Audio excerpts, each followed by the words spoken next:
La situation est inédite. Le Cap connaît ses premières restrictions d'eau depuis le 1er février 2018. En raison de la sécheresse persistante, des mesures ont été prises pour limiter la consommation de l'eau d'ici le 12 avril, date arrêtée par les experts du Day Zero. Le jour zéro arrivera si le nouveau niveau d'eau des barrages et réservoirs de la ville atteint le seuil critique de stress hydrique de 13,5% de leur capacité.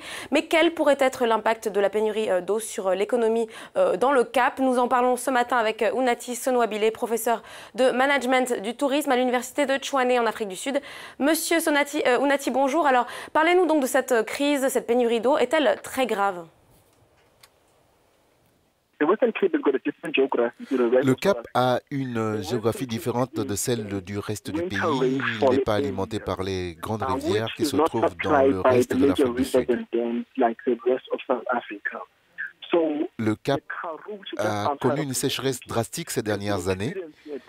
Cette sécheresse est en fait très grave, car cela dépend des moyens de subsistance sur l'ensemble du secteur agricole. Le marché de l'œnotourisme, qui est très significatif au Cap occidental, est reconnu dans le monde entier. Et surtout notre secteur du tourisme, parce que le tourisme devient contributeur à la pénurie d'eau, parce que le Cap est le centre des marchés touristiques en Afrique du Sud. Professor Sonouabile, on January 12th, the Cape Town's mayor, Patricia de Lille, urged the city's citizens to use water conservatively, and the same instructions have now been given to tourists. Do you believe that those measures can actually mitigate the problem? And indeed, are people, especially tourists, likely to use water conservatively? I think tourists understand. Le 12 janvier, je pense que les touristes le comprennent. Les touristes se comporteront toujours correctement si vous continuez à les informer. Maintenant que le Cap occidental reçoit beaucoup de visiteurs internationaux, les gens dans leur nature sont très prudents sur les questions de développement durable et de durabilité. Je ne pense pas qu'il y aura un problème de conformité de la part des touristes. Je pense que la principale préoccupation concerne les Sud-Africains, parce que la durabilité ne fait pas partie de notre vie quotidienne.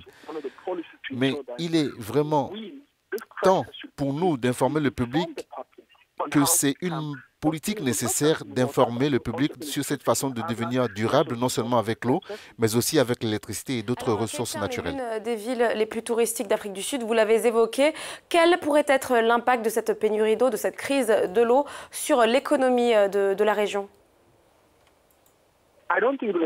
Je ne pense pas que cela aura un impact négatif parce que les touristes ont été informés de ce qui se passe et qu'ils savent qu'ils doivent utiliser l'eau à bon escient. Donc, je pense que cela aura un impact négatif sur le tourisme. Les gens iront toujours au Cap, mais de plus en plus d'eau sera pompée d'autres réservoirs vers le Cap. Donc, d'un point de vue touristique, il est très important de le protéger.